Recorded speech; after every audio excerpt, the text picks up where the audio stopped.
មានអារម្មណ៍ថាខ្លួនឯងនេះខ្សោយខាងភាសាបរទេសដល់ហើយមានអារម្មណ៍ថាចង់រៀនភាសាចិនហើយអង់គ្លេសបន្ថែមតើដឹងរៀននៅណាខ្លះ Free Education Center វិជ្ជាមណ្ឌលអប់រំ Spring ហ្នឹងមិនវិញ Spring Education Center គឺជាមជ្ឈមណ្ឌលអប់រំផ្នែកភាសាដែលស្ថិតនៅក្នុងទីក្រុងភ្នំពេញដែលផ្ដោតលើការបង្រៀនភាសាអង់គ្លេសនិងភាសាចិនសម្រាប់និស្សិតគ្រប់កម្រិតនិងបុគ្គលិកវិជ្ជាជីវៈមជ្ឈមណ្ឌលអប់រំ Spring មានវគ្គសិក្សាថ្នាក់អនឡាញនិងថ្នាក់រៀនផ្ទាល់ទៅលើភាសាអង់គ្លេសទូទៅសម្រាប់អ្នកមិនទាន់ចេះភាសាអង់គ្លេសសោះ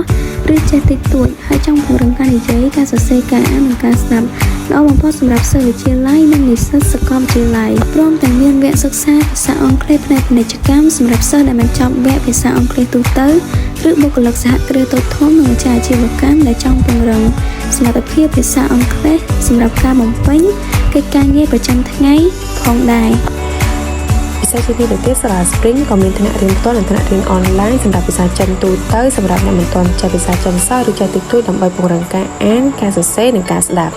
ល្អបំផុតសម្រាប់សិស្សវិទ្យាល័យនិងសិស្សសាកលវិទ្យាល័យហើយដែលសំខាន់សាលា Spring របស់យើងក៏មានថ្នាក់មូលដ្ឋានគ្រឹះភាសាចិនសម្រាប់អ្នកមិនទាន់ចេះភាសាចិនសោះតែម្ដងហើយកាន់តែភាសាជាងនេះទៅទៀតនៅសាលា Spring របស់យើងមានជាមួយនឹងលោកគ្រូអ្នកគ្រូដែលមានជំនាញនិងបទពិសោធន៍ខ្ពស់ដែលអាចជួយបង្ហាត់បង្រៀនដល់សិស្សានុសិស្សបានយ៉ាងច្បាស់លាស់ហើយសិស្សានុសិស្សនឹងបានរៀនជាមួយនឹងគ្រូបរទេសដែលផ្ទាល់ពីខាងសាលាផងដែរ